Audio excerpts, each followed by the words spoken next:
So we've been working our journey through the book of Mark, hence the banner behind me. And we are up to chapter 11, verses 12 through 25. And if you haven't picked up on this, this is a complicated passage. As a matter of fact, it's difficult to explain. If you were doing a cursory reading through the book of Mark and you read this and you didn't think about it much, you just read through that and you see a thing with a tree and you see a temple thing and you kind of pass through it. But if you pause and look at that, it turns out to be a very difficult passage. We've done quite a few of those in the last month or two. Matter of fact, I have an 800-page book on my shelf, and the name of that book is Hard Sayings of the Bible, written by 4 theologians in 1983, and it talks about difficult passages in the Bible, and this one's in there. Matter of fact, there's about 25 passages from the book of Mark that are in that book, and I like to read that and see what's going on. Interestingly, this passage that was just read for you today is one of the passages that people that like to refute the credibility of the Bible use. They look at this passage and go, see how ridiculous this is? Jesus kind of grumpy because he's hangry, right? Hungry and angry. He's angry, so he curses a tree. What kind of a Savior would do that? It's a difficult passage. I want you to see through the flow of the passage some of the difficulties and challenges. So I'm going to just work through them, and then I'm going to explain kind of what we do with some of that. First is Jesus is hungry, and I think that's interesting because Jesus would leave Jerusalem every day, go back to Bethany, stay with friends of his, probably Mary and Martha and Lazarus. We know that those women were very good caregivers and took care of them and almost fought over how much they would care for Jesus. And for him to even be walking in Jerusalem and being hungry, you're kind of like, well, why would Jesus be hungry? Are these guests that he's staying with? Are they not taking care of him? And then we think, well, we know that Jesus often went out to pray, and he would often pray through the night. And so maybe Jesus was praying all night long, or maybe he was praying in the morning and he left for Jerusalem before he had time to eat. We know that if Mary and Martha were to read this passage, they would be like, oh man, I would have made him eggs or whatever he wanted. I don't know why Jesus would be hungry. He was in my house. And then he sees a fig tree in the distance, and he doesn't know that it has no fruit. And you miss that if you don't realize that yesterday in our book, in our teaching on this passage, yesterday in the life of Jesus, Jesus is walking towards Jerusalem. He sends 2 of his disciples off to get a donkey that's tied in front of a house with people standing there who are going to say to him, what are you doing? And when they say those words that Jesus accurately prophesied, they're to tell them the master needs it. When they tell them the master needs it, they're going to take the donkey and take it to Jesus, and he's going to get on it. Now, if Jesus could sort all that out, never seeing the donkey or the people and know that, how in the world could he not know that a tree that he can see in the distance doesn't have any fruit on it? You see where I'm going with that? He should know that. Maybe he does. And then it's not the season of figs. The Bible tells us that. So why would Jesus expect to see figs on the tree if it wasn't even the season for figs? And then it's the challenge of what we call a negative miracle. This is the only miracle of Jesus, the only supernatural event that caused destruction. A tree was killed. He walked by the tree. There was lots of leaves, which means it was green and vibrant. There was no fruit on the tree. He was looking for fruit on that tree. He did not find it, and he said, may no one ever eat from you ever again. They spent the day in the city, which we're going to talk about what they did there. He came back by, and the disciples said, oh, look, the tree that you cursed, that's a pretty strong word, is withered from the roots, really, really dead. When I think of a tree withered from the roots, you know what I think of? Trees that have been dead for so long that the roots that go out in the ground have rotted, and the ground is actually settling around that tree because the wood is so rotten, you could probably kick it over. This tree was rotten to the core, withered from the roots overnight, and Jesus did that because he cursed that tree. And we go, why would Jesus do that? He could have put fruit on that tree, couldn't he? Jesus could have walked up to that tree and saw that and done a wonderful miracle. He made bread from nothing, 5 loaves, a couple fish, turned it into feeding thousands and thousands of people. Jesus could have put fruit on that tree. Jesus could have walked up and said, oh, I see all those leaves, there's no fruit. It's not even the season for figs. Watch this. Be filled with fruit. Boom. He could have done that. But he didn't. He chose to curse the tree and let it die. And then it seems in the temple, if you look at what was happening here, that he chased out the money changers and tipped over the chairs and dumped the money boxes. You have to realize there were oxen, very large animals. There were sheep, very skittish animals. There were birds, tipping this stuff over. How could Jesus, in the size of the temple complex, we're going to talk about it, how could he control an area that large and actually stop something from happening? We're going to pick that up more. It's almost miraculous that in this area where there were 4 courts, there was the Gentile court around the outside of the temple, then there was a wall that was about this high. There were 13 openings in that wall where the Gentiles were forbidden to go through those openings at the peril of their own lives. The stone inscriptions on those doorways in those walls, kind of like a parapet about 3 feet high, like a rail around your deck, those stone inscriptions said on there that if you're a Gentile and you pass through this opening in this wall and you leave the Gentile court and go into the court of the Jews, if you do that at the cost of your own life. And we know that even in the New Testament, the Jews thought that Paul took a Gentile into the area that was not the Gentile court, and they were seeking to kill Paul because a non-Jew went into that area. There's that area, the Gentile area, very large. That's where this bazaar was happening, this street market, if you will, this place where all these goods were being sold. And then inside that, there was the court of the women, and that was a smaller area where the women could be. They could be inside that. And inside that court, there was the court of the Israelites, or for the men, and then a smaller yet segment where the priests would go. And this was an enormous area that Jesus seemed to kind of control, was forbidding people from walking through, and was overturning all these tables and stopping what was happening. Then there's the challenge that it really has no lasting effect, right? 4 days from this, they kill Jesus.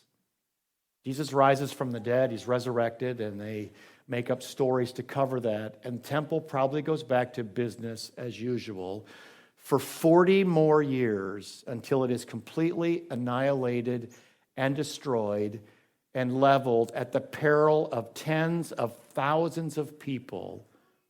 The temple's burned, the homes are burned. The zealots who were in Jerusalem at that time were so convinced that God was going to give them miraculous deliverance from the Romans who were besieging the city in 70 AD. They were so convinced that God would do that if people were not on board with their mission of holding this fort, which was Jerusalem, they actually burned the food supply to motivate people to be engaged in the battle. And they lost that battle, and tens of thousands were killed. The Romans took the city.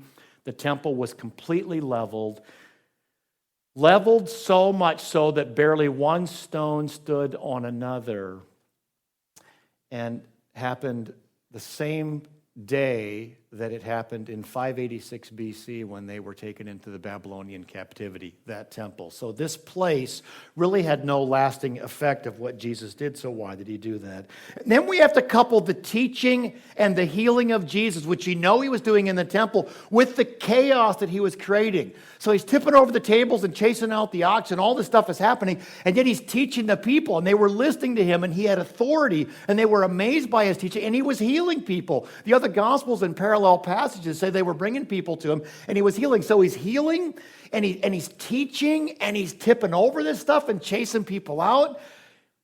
That's a lot of activity. I don't understand that. And then they come back out of Jerusalem, and they see the tree withered up and dead to the core. And Jesus doesn't talk about that. Look, Master, here's the tree. We're your disciples. You cursed it yesterday. There was no fruit. We've never seen you do a destructive miracle like that. You've just trashed the temples and made a real mess of things up there, and the tree's dead. And what does Jesus say? Well, this tree is a metaphor of the temple. And he says, well, if you have faith, you can do things like that too. You're like, what? If I have enough faith, I can go around cursing trees? We have a church garden. It looks pretty good. It's a little dry. People are watering stuff. But if I go out there and I see some plants that aren't bearing fruit, I'm not likely to curse them and hope that they die. I just don't even think like that. But that's kind of what's going on in this passage. So Jesus takes this cursing of the tree, cleansing of the temple, the tree is dead, and his teaching as a result of all this is like, where did that come from? Well, if you have faith, you can say to this mountain, be thrown into the sea, and it will be done. What? You get where I'm going with this, right? It's very challenging to put this all together. And then he talks about forgiveness. Where did that come from? Who are we forgiving and why? And what does that have to do with a dead fig tree? Jesus does not explain the cursed tree, but talks largely about prayer and the attitude of the believer, which is a clue into what is going on in this text. To put this text into perspective, I want to walk you through three very important things that help us to understand this. And I believe that looking at these three entities will help us to take a very brief look at this passage and make perfect sense out of it, right? So we're going to talk about three things. First, we're going to talk about trees in the Bible.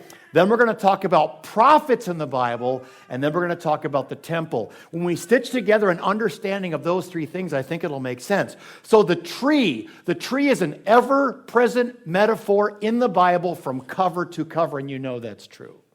I mentioned it this morning to Caleb before worship. I mentioned how I'm going to go with the tree as a metaphor. And Caleb starts throwing out these metaphors of trees. I'm like, man, I didn't even know that, And then he's like, the word for tree and bush and all, it's all the same word in Hebrew. And it's like, it wasn't the burning bush, it was the burning tree. The tree is an ever-present metaphor running all the way through the Bible. And one day, when it's all over in the book of Revelations, those who love God, who believe in Him, we're going to eat forever and live forever where there is a tree of life. So they can't get past it. The tree in the garden, the very first thing that happens in Genesis, God puts a tree in the garden, and that tree is the knowledge of good and evil. Had nothing to do with the fruit on the tree, had nothing to do with the style of its bark or the insects that lived in it, had nothing to do with whether the sap was sticky or not, or whether it was a big tree or a little tree or a shade tree. Had nothing to do with that. It was a tree put in the garden, and the principle was God said, here's a tree. You eat from that tree, you die, because you're going to know good and evil. You don't eat from it, you obey me because you love me. There was a tree, and the entire tree had nothing to do with the tree, had everything to do with God making a command, and that tree was the picture of their obedience to God. He could have done that 100 different ways. He could have built a 6x6 square patio made out of some really pretty stones, maybe some quartz and granite and onyx and all kinds of stuff, and said, hey, right here, this is the patio of the knowledge of good and evil. You step on that patio, you die, you stay off that patio. It could have been anything, but it was a tree. And they ate from that tree. And in that same garden was the tree of life. And because they disobeyed God and ate from the tree of the knowledge of good and evil, that was so deadly and so dangerous for them, they were evicted from the garden. An angel guarded the gate of that garden so that they would not eat of the tree of life and live forever in a state of sin. Both trees, both metaphorical, both very significant. They did not have to be trees, but they were. And then I want to travel very quickly right through the Bible and show you some of these places. In Numbers chapter 24, Balaam is blessing Israel.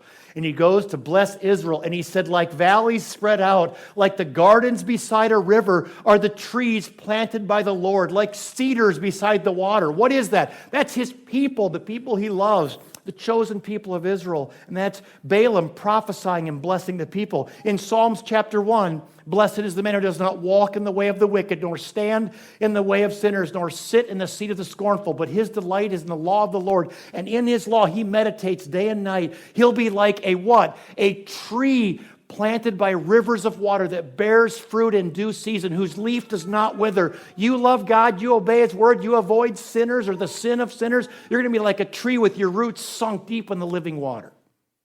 That's the metaphor of you and me. And if you sink your roots in something besides the word and truth of God, if you sink your roots deep into that, that dry sand will burn up your tree, much like the one in this passage. Then in Daniel chapter 4, a very interesting dream that the king had. The king had a dream, and in his dream he saw a tree in the midst of the earth, and the tree, the height was great, and the tree grew and became strong, and its top reached all the way to heaven. It's visible to the end of the earth, and its leaves were beautiful, and its fruit was abundant, and in it was food for all, and the beasts of the field found shade under it, and the birds of heaven lived in its branches, and all the flesh was fed from this wonderful, beautiful, tall tree that reached all the way to heaven. And that was his dream, and Daniel interprets that dream, and he's scared to interpret because God's going to cut down that tree because he's wicked. And so Daniel says, you, king, you are the tree. You're this wonderful tree that stretches to heaven with shade all over. And he was a famous and great king and did lots of things that were good. But God cut down that tree, and God used that tree as a metaphor in his dream. And then many of you know Proverbs 3, verses 5 and 6. I know many of you know. Proverbs 3, 5 and 6. What's it say? Trust in the Lord with all your heart. Lean not onto your own understanding. In all your ways acknowledge him, and he will direct your paths. But then it keeps going. It ends up talking about trees. Right? Trust in the Lord with all your heart. Lean not onto your own understanding. In all your ways submit to him. And then it says in the next verse, verse 7, this is wisdom. And wisdom is better than gold and silver and rubies. And if you find wisdom, verse 18, wisdom is a tree of life, and those who take hold of it are blessed. You see the connection there. Here's this super common passage about trusting in God, not our own ways. And if we do that, we take a hold of wisdom. And if we take hold of wisdom, we're like a tree of life. Psalms chapter 80 compares Israel to a mighty tree that God planted. And the psalmist says in this passage, you transplanted a vine from Egypt. You drove out the nations. You planted this tree in this new place. You cleared the ground for it. You took its root, and you filled the land with trees, and the mountains were covered with the shade, and the mighty cedars with his branches. And the branches of this tree reach as far as the sea, and it shoots as far as the river. That's the land of Israel, the promised land, the chosen land, the sea and the river. What's that? The Mediterranean Sea on one side, and the Jordan River on the other. And God put his people in there, and he planted his people in this area, this land that he gave to Abraham, their forefathers. He planted them there, and the shade spread from the Mediterranean Sea all the way to the Jordan River. And if they would have been obedient to God and not gave up on the commands of God, they would still be there today. But that place was destroyed because they were disobedient. The end of Psalms chapter 80 says, but this is what God did. The fields were abandoned, this shady place that he planted them. And the beast came in and ravaged the place, and it was neglected. And the Psalms chapter 80 ends pleading with God to come back and restore in this land what he planted with his own hand. Do you get the significance of that? God went to this place and he protected his people. He took them through the Red Sea when they all could have been killed. And he took them into the promised land, and cities fell down before them, and fruit grew up in front of them, and they had a land flowing with milk and honey, and figs, the fig tree, and olives on the olive tree, and grapes on the grapevine, and they were well blessed and they were well taken care of. And God planted those people in that land with his own hand, and then because they despised him, he destroyed it. And the psalmist in chapter 80 is saying, God, come back. You planted us with your own hand. Bring it back. Bring it back. And then in Joel, the prophet Joel says, this is the word of the Lord. That's what prophets do, by the way. Prophets tell you the word of the Lord. The prophet Joel said, this is the word of the Lord. The land has been invaded. It has been laid waste. And then God speaking says, my vine and my fig trees have been ruined. The people that he planted with his own hand in the land that he chose for them and secured for them, they were ruined because of their sin. And then I want you to see the connection of the prophets. We've kind of shifted from Genesis and Daniel to the prophets now. Prophets are constantly discussing the plight of God's vineyard. Is that fair? Constantly, all through the Old Testament. But moving past trees as a metaphor, the prophets are constantly using dramatic, almost out-of-place metaphors to make their point. If you don't stop and think about it, you might miss it. But the prophets have done some of the craziest metaphors for God to make his point to his people, because that's what prophets do, right? In the book of Hosea, a prophet of God marries a prostitute who is continually unfaithful, and God has this story take place to picture what's happening to his people. He's been a faithful husband, a faithful father, and he has a child. He has a wife that's like a prostitute, and God pictures, and that really happened. Hosea really did that. It was a picture of God by his prophet to his people, picturing what Israel was doing to God. They were being unfaithful. Even as his firstborn child with the prostitute that he marries, and he names the child Not My People to build the metaphor. A very strange metaphor. Man, if you go to a church anywhere in this town or in this country and the pastor comes to you and prophetically tells you he thinks it's the will of God for you to go and marry someone who's unfaithful and name the children names like not my people, that's just weird. But it gets worse. As soon as chapter 2 in the book of Hosea, in chapter 2, in Hosea, the story I just shared, God's going to ruin her vines, and he's going to ruin her fig trees, his chosen people, his unfaithful people, as punishment. And the Bible constantly uses the vine for the metaphor of the vine, the fig tree, and the olive tree as a metaphor for his people, how he's cared and nurtured them. And even Caleb, I was unaware of this, pointed out that one of our very next stories in the book of Mark is the parable of the vineyard. Like Jesus takes this event and builds on it to get more serious. The Bible uses this metaphor. In Isaiah chapter 20, this is the craziness of the prophets and the dynamic, crazy nature of their metaphors. Isaiah chapter 20, Isaiah wanders around without his tunic and his sandals, essentially naked, wanders around to make a point for God. And then it gets even stranger, right? Jeremiah comes along, and God tells him to get a linen belt like a loincloth, kind of like our underwear. He tells him to take a linen belt, to wear it, take it off, and go bury it under a rock. So he tells Jeremiah 20, to get some new underwear, wear it for one day, go bury it under a rock, and then go back and get it later. Really? Really, what's the metaphor there? And then the prophet tells us. He tells us exactly why he's doing it. He tells him to go bury his underwear under a rock to picture how useless it was when it was buried under a rock. Like a light under a bushel. Right? A metaphor from a prophet. And then Ezekiel. Man, Ezekiel was picturesque, right? Let's use the word picturesque, not crazy. Ezekiel in Ezekiel chapter 1 took the scroll and ate it, right? It's like, oh, this is a really good sermon. Let's just eat. Really eat. And then it gets even more bizarre. Then he takes barley cakes and cooks them over cow manure. So he's taken dried up, what do you call those out in the cow pasture? There's a word for that. I don't know what. Cow pies, right? Thank you. Yeah. And he cooks his barley cakes over the cow pies. And then in the next chapter, God tells him to take a sword, cut his hair into thirds. Cut it off and divide it in thirds. Take 1/3 of your hair and burn it. Take another third of your hair and sprinkle it around the city and stab it with the sword. Really? Listen, the people of God from the very, very beginning have been processing dramatic metaphors for what God is trying to tell them. Yes? Abraham, Abel, Enoch, Ezekiel, Jeremiah, Hosea are all prophets, and so was Jesus.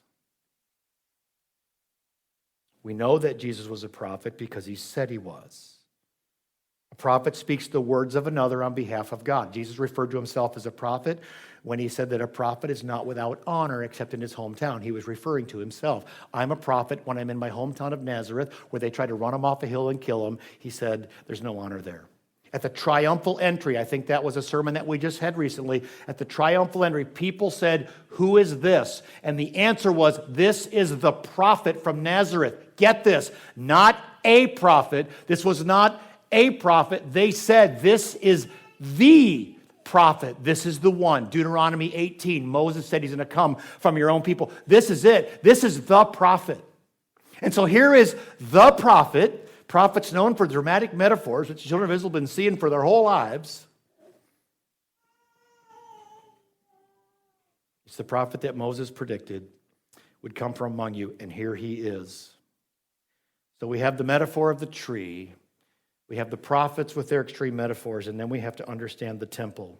3 things we want to understand: trees, prophets, and temples. We don't have a modern-day context to understand the significance of the temple in the life of the Jew. You don't have it. You don't live that way. You just don't. You don't get it. impossible for you to understand the significance of the presence of the temple, not just in Jerusalem, but in the life of the Jewish Christian, which in the thinking of that time, the Gentiles really weren't in the kingdom. Jew was almost synonymous, even though they weren't all saved. Jew is almost synonymous with the people of God, someone going to heaven, someone who's a worshiper, and Gentile was virtually synonymous with someone who wasn't. The temple, to the historical Jew, was the center of religious life. It's the exact opposite for you and me. Their lives revolved around the temple. For most of us, our church, which would be kind of our temple today, for most of us, the church people, the church building, would be a subset of our lives, not the other way around. For them, it was the center of religious life. It was the primary gathering for numerous social, religious feasts and celebrations. It would be unthinkable for a God-fearing Jew to not be a part of what was happening at the temple. And you hear this all the time, probably from other people, and I'm just going to say it out loud right now. There's people that say all the time, "Oh, you don't have to go to church. You know, you can be a Christian and not go to church. It's not that important." That's ridiculous. You don't have to go to church as a Christian. If you don't want to be a part of the family of God, which is the church, that would be unthinkable. For you to be in this day and this time with the temple as the significant primary focus of religious, if you weren't a part of what was happening at the temple, you were a heathen. It's just how it was. It was an integral part of who they were and what happened. Imagine events where virtually everyone who was in the kingdom, who was a Jew, who was kind of perceived to be the child of God, was expected to be a part of 3 times a year, the annual celebrations that took place. Passover, Pentecost, and Tabernacles, 3 enormous feasts. Passover is why they're all in the city right now. 50 days later, they're going to celebrate Pentecost, the Feast of Pentecost, 50 days later, because Passover celebrates God passing over the firstborn child in the home of the Israelites, and the Egyptians kick them out of Egypt. 50 days later, Pentecost, penta, the word for 5, means 50. Feast of Weeks, some of them call it, because it's 7 weeks after they left Egypt. Pentecost celebrates when the Jews arrive. God spares them miraculously. They arrive at Mount Sinai, and they receive the 10 Commandments from God at that mountain, and that's a feast. It's so significant. God doesn't just take them out of Egypt and spare them miraculously, but he takes them 50 days later, and they arrive at Mount Sinai, and the mountain smokes and steams and sizzles and bellows while Moses gets the 10 Commandments, and they bring it down, and the 10 Commandments, if they follow that, the law, they're going to live and be saved and be with God. It's enormous. So much so that they celebrate Passover, and everybody comes to Jerusalem. And you walk in. You don't ride a donkey, because if you can walk, you would walk, because that's how they left Egypt. It would almost be disrespectful and annoying to have someone ride a donkey. But Jesus did. Why? Because he was the Messiah, and it was prophesied that he would. And then 50 days later, the Feast of Pentecost. If you were a Jew and you were in that area and you were able, you came back to Jerusalem. You came back to the Feast of Pentecost, because that's where you got the law, and the law is saving you. That's where your salvation came, through the law. Now that's changed a little bit, because Jesus came and writes a new law on the hearts of his believers. And the tabernacles in the fall in October, they had the Feast of Tabernacles. And it was where they all lived for a week in little booths made of branches or fabric. And they came out of their stone houses, and they went out and they lived in these tabernacles to picture how kind God was to them, that they're a traveling people living in tents, and they lived in tabernacles and had that feast. And if you were able and you were a Jew and you could do it, you went to the temple and you participated in that feast. Enormous events for the people of God, all centered on the temple, which was the center of religious life. Jesus certainly celebrated all of these festivals. We know that Jesus was dedicated. We know that Jesus went to the Feast of Passover. We know in John chapter 7 that Jesus went to the Feast of Tabernacles. We know that. We don't know if he went to Pentecost or not, but he certainly did. The temple was the center of Jewish ritual life. It was an art gallery. It was a concert plaza. It was a library. It was a study center. And in many senses, the temple was a bank where money was kept, where tithes were kept, which also speaks to the size of the place. Do you realize how big this place was? The temple was 1,300,000 square feet approximately, over 35 acres. You take all the property that we're in right now, this whole 125 Live complex here, you probably multiply that times at least 6 or 7 times to get the significance of the size of the temple. It was enormous.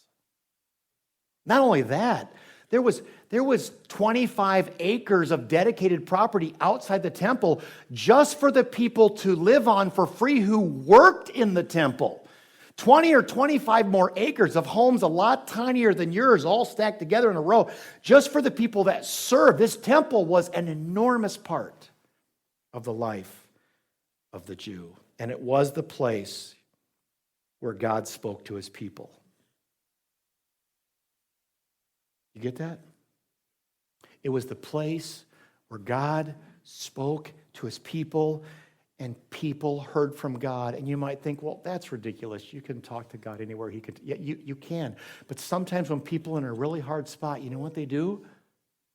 They go to a church, and they sit in that church by themselves, and they pray. Why? Because it feels different, because this is God's house, and this is a church, and I know that he comes here. I know the Holy Spirit is here. I know that he speaks to people, and there's a prophet who gets up week after week and speaks the words of God, and there's something significant and something special, and that's what the temple was supposed to be, and it wasn't. It was a wreck. With all that said, we begin to make sense of a story that doesn't make any sense about a prophet, Jesus, who came to use a metaphor, a fig tree, to condemn and mourn for a broken place of worship that was central to the lives of his children, the temple.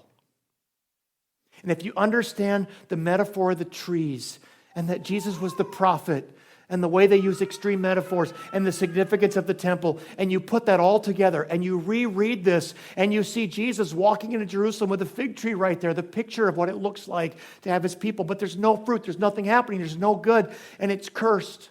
In the story of the coming up in Mark, there's a parable Jesus tells about a fig tree that wasn't doing very good. And in 3 years, this tree hasn't produced any fruit. Jesus has been in ministry for 3 years now. 3 years, and they say, well, let me dig around it some more, and let me try and fertilize it, let me try and help it. Jesus called the temple that we just described a den of thieves, a house of trade, so that everything that the temple was supposed to be about, it was not. And it broke his heart. And the cursing of that fig tree, the only negative miracle that we know that Jesus did, the withering of that fig tree, is a fractional, tiny, minuscule metaphor for the enormity of what happened to this place of worship. Do you get that? That's what's happening here. Everything the temple was to be about, it was not. So massively did this all take place that the hatred of the Jewish leaders gets ramped way up. They were getting rich off the broken temple system. Jesus calls them out, and they want to kill him for it. I've stitched together all the Gospels to tell you what Jesus did there. He turned over the money tables. He poured out the money. He turned over the chairs. He drove out the sellers and buyers. He wouldn't allow anyone to carry goods to the temple. He made a whip of cords to drive them all out. The pigeons, the doves, the oxen, the sheep, the lambs, the oil, and the meal. He drove it all out. Josephus, the high priest at that time, was called the procurer of money by Josephus. There were shops that belonged to the members, the family members of the high priest, and they made exorbitant amounts of money. It was more of a street market than a place to focus on God. Coins with images of rulers on were not allowed to be used in the temple, so they would exchange them. So they would charge exorbitant rates to exchange the coins that you had from your local area with the coins that were there. There was no foreign currency allowed in the temple, so they had to exchange it. So they charged 4 times the value because they could rip people off like that. There were no animals with blemishes allowed to be surprised, so they were super picky. They would take the tiniest little minor blemish and make it not okay, and they would make them buy a new lamb. And so the lamb that maybe the dove that was worth a nickel when they came in, they got to buy one now for $4. And as soon as that dove has a blemish or the lamb has a blemish, it's worthless because nobody can use it when there's 1 million people in the city about to make a celebration. They milked this situation to death for money. Some came without animals and they were charged exorbitant fees. One place I looked up, a dove was normally a nickel and they were $4 in the tabernacle comparatively to our side. It's absolute criminal. And the people there seemed to know about the ripoff because they supported the actions of Jesus. So much so that the people were pleased at his teaching, what he was doing, and they were amazed because they knew it was a ripoff. They knew it was a system of bullies taking advantage of the people that were in that temple. They knew that, and the people supported him, and the leaders were really freaking out because they need to get rid of Jesus because he's wrecking their whole system. But they can't because the people love him because he's telling the truth, and everybody loves it when somebody takes out a bully. D.A. Carson in his commentary said the fact that Jesus was not arrested at that time in the temple by the guards was the very fact that the crowds were so in support of his actions, and it was critical to his being killed.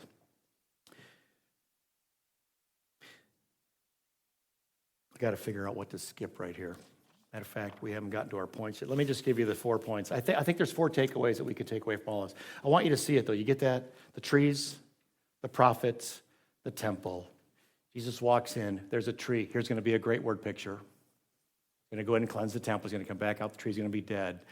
And they're going to connect it all together and go, wow. And then Jesus talks about prayer. 4 really, really quick points. I'm going to do it in 4 minutes. Watch this.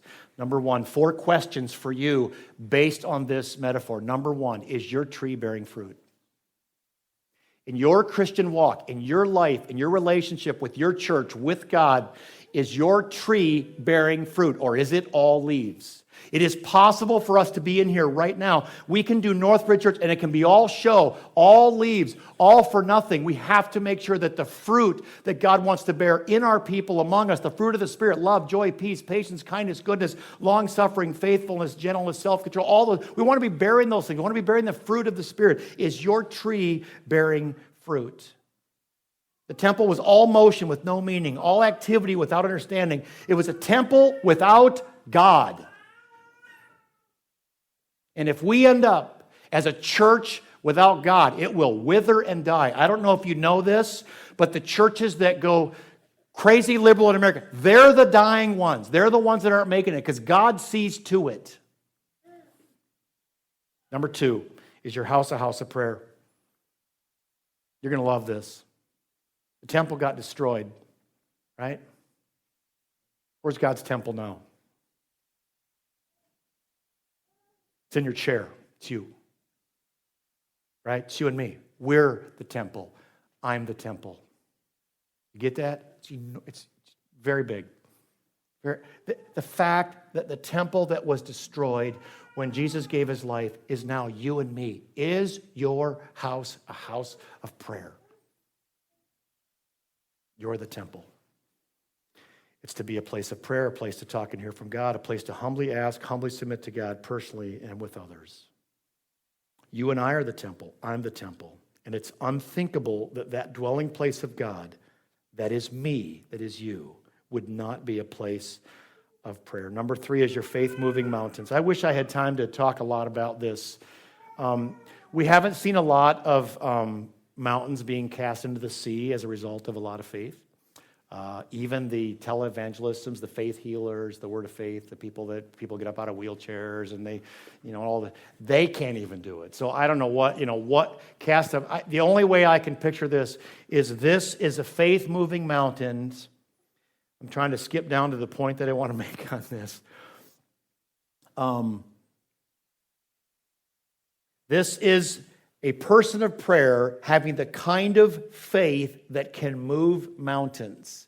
Mountains of worry, mountains of fear, mountains of disbelief, seeing God work in your life in a way that's moving a mountain. I've had those experiences in my life. Many of you have too. Is your faith moving a mountain? It might be a whole other sermon, but one mountain that may have to be moved in my life is for my life, which is the temple of the Lord Jesus Christ, to be worthy of being God's dwelling place. What has to be taken out of my temple? What would Jesus cast out of my temple before he would say, now this is a house of prayer? And lastly, is your forgiveness modeling God's? If you put this all together, if your tree's bearing fruit, the Spirit's working in your life, your house is a house of prayer, your faith is moving mountains, you're seeing things that can only be attributed to what God can do. If that's happening, then is your forgiveness modeling God's? Are you the kind of person in a relationship with God who understands who God is and what he has done in such a way that you are able to forgive like God has forgiven you? It's a really unique ending. It's a whole sermon about being forgiven the way that God forgave us. Let's put it all together like this. I am humbly laboring to not be all leaves in my life, but to be a fruit bearer by the Holy Spirit. I want to be a man or a woman of prayer, humble, dependent, focused. My faith has allowed me to see amazing things that God can do and that He has done. And the mountains in my life, He has moved them by His grace and by His mercy. And I will be careful how I judge and treat others as a result. I will be patient and kind and forgiving because I know what God has done in my life and He has forgiven me so much. So the question remains, am I bearing fruit? Is my life a life of prayer, a house of prayer? Is my faith moving mountains? Am I expressing it through the way that I treat others and the way that I forgive them and work with them? Super complicated passage when you understand the history behind it. It's really simple. It's a wonderful picture of what Jesus wanted to see when He went to that temple that day. And it's a picture of what He wants to see in your life as He dwells in your temple. If you would stand with me, please, I'm going to pray and we're going to be dismissed. Heavenly Father, thank You for sending the prophet Jesus to give us this story. And I pray with all my heart that You will reveal to each one of us where in our own lives we are all leaves and no fruit. Father, make my house a house of prayer. In Jesus' name, amen. You are dismissed.